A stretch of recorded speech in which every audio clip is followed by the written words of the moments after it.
So this video we're going to add a shape and see how we can manipulate that shape. There's a couple of ways to add shapes. You can do it over here on the left. I really like the library. You can go to the library through here or through window, library. I'll bring up this library. So this is a library full of pre-built shapes that you can choose from. You can see there's stars and flowers and squares and circles and all sorts of things in there. This is in the basic shapes. You can get arrows. They've got some fall shapes. Got the newborn baby shapes. I won't go through them all. You can have a little play. Swirls. I use the swirls a lot. I made unicorn eyelashes out of that one for one design I did recently. Summer, there's lots of shapes, but we're going to use the basic shape for this tutorial, and we'll select a square or a rectangle, perhaps as a rectangle. So you can see it comes onto your mat with some options to make changes to that shape. Before we do that, I'll just get rid of this library. So what you can do is you can move it just down out of sight, or you can just click the close and it opens up very easily up here. And we'll also change the view because we're in the text menu on the side, and I will take you to this one where we can see a little bit more with what's going on. You can see this one doesn't have a lot to do with shapes. This one colours it and that, but this is probably the most one you would use when you're manoeuvring a shape. Now it has a couple of arrows pointing different ways on each corner, which is very interesting. This one here, if you click your left mouse button, looks like the shape's a bit disappeared. I might change that to a different colour so you can see it a bit better. Let's try red. It's a nice red. It's very easy to see red shapes. There we go. Much easier for you to see. And I can actually increase the zoom so you can see that as well. That's just the little zoom tool there. I'm just clicking my mouse button on it. Go back to the select tool and that will bring up the arrows again. Okay, it should be a lot clearer for you to see now. So this one's got 4 directions. All that means is you can move it around. This is probably where actually this one shows its own. That's the little one with the 4 arrowheads, which actually matches that one. And you can see on the X and Y axis that is moving.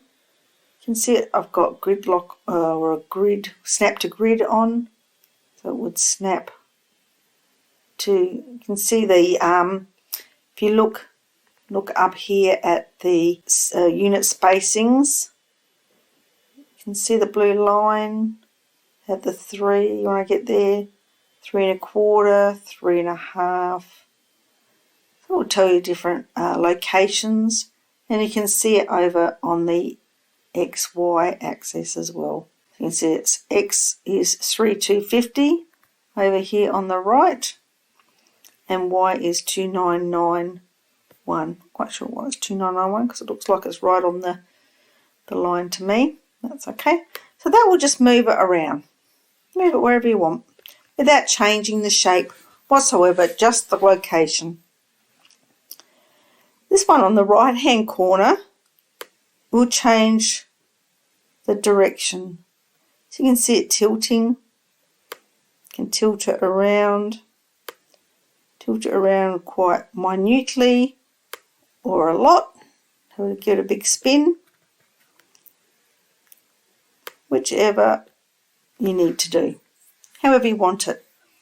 You can also rotate it over here with some flips. So I'll flip that and that. You can see this one is flip horizontal and this one is flip vertical. And this one is more incremental. So it says clockwise by 45 degrees and this one is anti-clockwise or counterclockwise depending on terminology by 45 degrees. So you can see it's just clicking around and this one sends it back again and we'll straighten it up. We also have this arrow key here to the left. You can see, it's hard to watch both places at once, isn't it? You can see as I'm stretching it out that the width is altering, so 198, 2023. Can you see on the right hand side here we're looking, you can see this is already stretched out. So I'm adjusting the size of the rectangle to suit, and you can see it matching in the width. So this is for the height, and you can see that is also adjusting to suit there on the right hand position and size panel. I've got a little bit skew width still, so we might just straighten it up a little bit more. This one here is a double arrow, and that really just moves it. See, it won't move it to the left or the right. See, I can't, you can see it's not moving to the left, just moving it up or down. So basically it just tells you up or down without being able to, even if I really try hard with my mouse, it won't move it to the left. This one here will move it any which way. This one's up and down. And this one, as you might think with the double arrow, will move it, but it won't move it up or down, only in that horizontal location along the x-axis. And this one here will do both. If you watch the width and the height, it changes the width and the height. It will do it at random.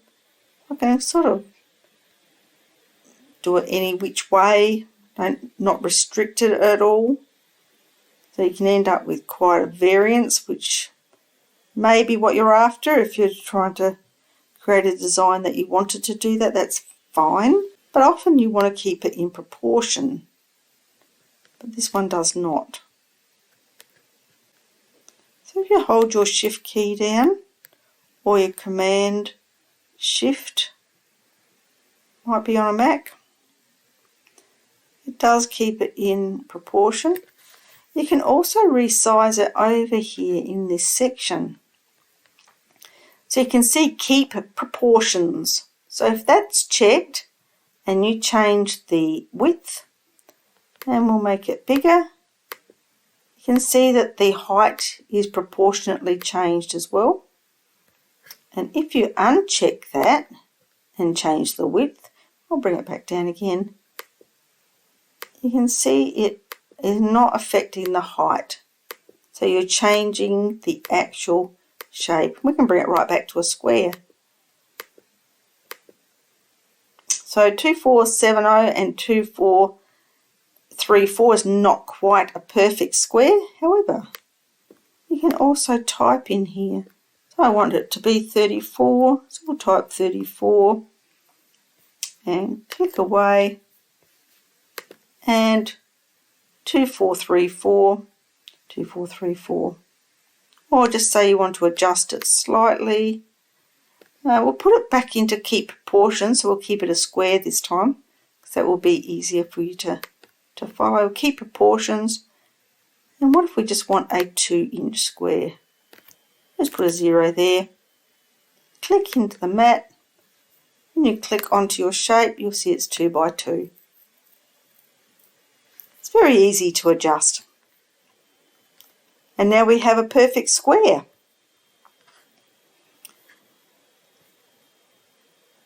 So this works with other shapes as well. You can, I'll just add it, I'll just move this one over here, and I'll just add in shape from here. So that I've clicked into this left icon. You can see it's set to rectangle. If we drop that down and hold it, you have other options: rounded, rectangle, circle, triangle, polygon, star and spiral. Try a circle for this next. And you can see the actual icon has changed to a circle. And we'll just create a circle like that.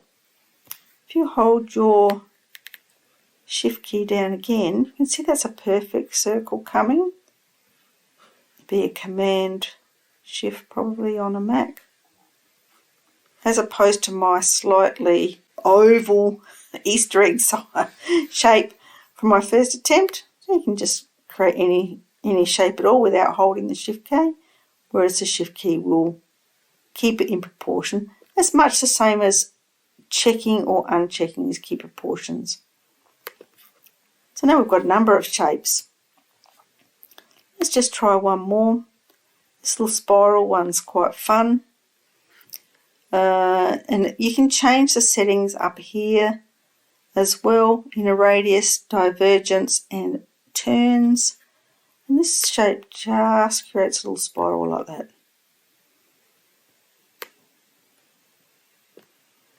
Which would make a curly cut line, sort of like a little curly cut. That every one of those would be a cut.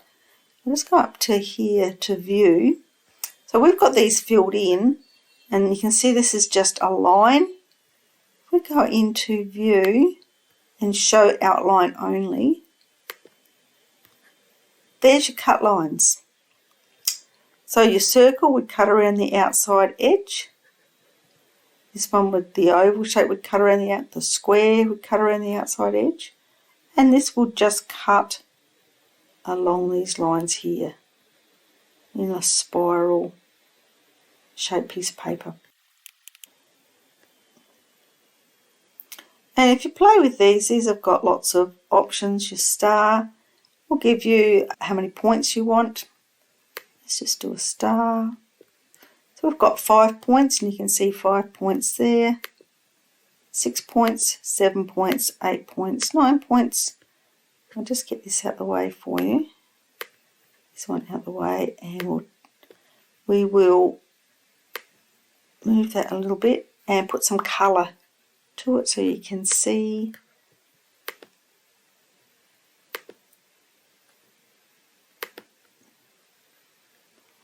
Red.